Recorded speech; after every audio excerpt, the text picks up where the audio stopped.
Hello mga ka-idol, for this video, gusto ko lang i-share pa yung kauna-unahan na ginawa ko at pag-share ng blessing sa aking mga kapitbahay. So ito guys, is ano ko po talaga dito is yung mga may mga sakit at matatanda na. So nakikita nyo po sa video, hindi po ako ang andyan, kundi yung bayaw ko at kapatid ko. Sila po yung inuutosan ko kasi wala po ako sa Pinas. At ito na nga po yung pangalawa natin binigyan. Is andito naman po sa bahay na to is meron po siyang paralyzed po siya mga idol. Hindi po siya nakakalakad kaya siya po yung napili natin na binigyan ng konting pabigas, mga groceries, mga bigas at syempre yung mga gatas at yung pangangailangan po nila. Maliit man po to na halaga pero alam kong sa puso ko at alam kong masaya po sila at nakakatulong ako kahit sa ganito pong paraan. So sa mga sulit kong followers, maraming salamat po sa inyo. Hindi ko po to magagawa kung hindi po dahil sa inyo.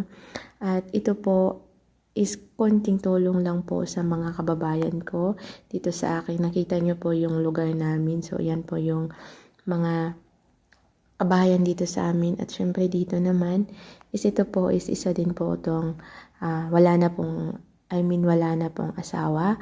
So hindi ko na po kailangan suriin yung buhay niya. So yan lang po yun. At alam kong sa akin na lang po yun. Kaya deserve niya po makatanggap na konting tulong. Yun nga sabi ko, hindi man siya kalakihan or gaano kalaki, importante po is galing sa puso natin at alam kong masaya sila at para sa akin naman sobrang saya ko kasi ito lang naman po talaga yung gusto ko na makatulong ako o meron akong ma-share natin ng blessing at ginawa ko po talaga yung pumasok ako sa social media para ito po yung gusto ko, ito po yung goal ko, ito po yung gusto ko, masaya ako pag nakakatulong ako kahit ito lang. So sana wag niyo pong i-bash dahil alam kong hindi man to kalakihan at importante po galing po talaga sa puso ko at ito pa yung unang-una ko pong nag-share ng blessing sa lugar namin at yun na nga po yung pinipili ko, yung may mga edad na po, yung matatanda na. So dito nakakadurog ng puso mga idol dahil alam kong sa simpleng binigay ko at simpleng bigas lang yan at konti lang.